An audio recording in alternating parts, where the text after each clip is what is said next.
Sono un asociale. Sono sempre stato così. Non proprio un eremita, ma sicuramente uno che preferisce non avere troppa gente intorno. La folla mi stressa e per me è folla un gruppo con più di 5 persone. Più il tempo passa, più mi accorgo che stare solo non è una condizione da sopportare, ma un lusso da difendere. Io con l'età sono migliorato, più consapevole, più selettivo, più allergico alle cene di gruppo o ai gruppi WhatsApp. A 30 anni cercavo il confronto, a 40 lo sopportavo, a 50 l'ho eliminato. Ho vissuto in posti diversi e ho fatto lavori diversi, dal mare alla montagna, dagli aerei ai formaggi.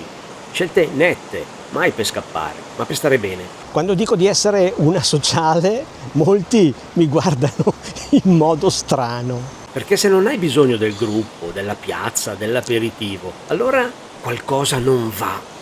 E invece va tutto benissimo. Non tutti siamo fatti per vivere in branco e non c'è nulla di patologico nel voler spazio, silenzio, autonomia.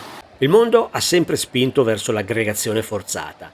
Non importa se sei timido, riservato o semplicemente ti piace stare da solo, ti vogliono nel gruppo. Dai viaggi organizzati ai coworking, dal co-housing ai condomini con bacheca condivisa su Telegram. Un incubo per chi come me ama stare da solo e non vuole far parte di una comunità accogliente con cui condividere compiti o finte risate. Perché questa ossessione della condivisione, del gruppo, della socializzazione? Per carità, non ho niente contro chi ama le tombolate o le sagre estive tipiche dei piccoli borghi, ma non tutti sognano di vivere così. E ogni volta che vedo iniziative per stare insieme, anche i progetti di co-housing, ho i brividi. Posso capire che a 20 anni sia piacevole vivere in gruppo. È anche una questione genetica legata alla riproduzione e alla continuazione della specie. Ma poi la verità è che l'individualismo sano è una risorsa, non un problema, soprattutto superati i 40, quando smetti di voler piacere a tutti e cominci a chiederti cosa ti fa stare veramente bene. E spesso la risposta è silenzio, libertà, controllo sul tuo tempo. Non è egoismo, è equilibrio, è conoscersi abbastanza da sapere cosa evitare. Ho scelto il mio modo di vivere. Ho sempre cercato posti piccoli, lontano dalle masse turistiche, dove nessuno ti chiede perché non esci la sera, dove nessuno ti suona alla porta per invitarti a partecipare a una grigliata di quartiere. Io preferisco un borgo con poche persone, che però non sia un set cinematografico, ma un posto reale, con i suoi ritmi, i suoi silenzi, i suoi limiti.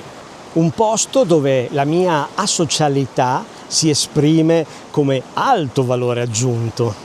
Mi sveglio quando voglio, faccio le mie cose, lavoro a distanza, parlo solo con chi mi va. Nessuna invasione, nessun obbligo sociale mascherato da progetto di comunità, festa, bella gente, vibrazioni positive. E la cosa più bella? Non mi sono mai sentito solo. Mi sento libero. Oggi la mia vita ha meno rumore e più senso. Non vivo per scappare dalla gente, ma per ritrovare me stesso ogni giorno, senza interferenze. E più lo faccio, più mi accorgo che non sono poi così solo. Ci sono tanti altri come me, solo che appunto non li vedi perché stanno bene da soli. Insomma, difficile trovare un club degli asociali, no? Solitamente mi sveglio col sorriso, non per fare qualcosa di eclatante, ma perché non ho nessuno intorno che mi stressa. Ho imparato che il benessere è uno spazio protetto, non una folla che si agita. E sì, magari qualcuno penserà che sono troppo asociale. E allora? Ho smesso di pensare di dovermi giustificare e sto benissimo così. Non esiste un solo modo per vivere bene, esiste il tuo modo. E se anche tu senti che ti stanno un po' stretti il gruppo, la socialità obbligatoria, il rumore di fondo, forse è arrivato il momento di cercarti uno spazio nuovo, uno in cui respirare, scegliere e magari finalmente startene in santa pace. Ci vediamo alla prossima, o magari no.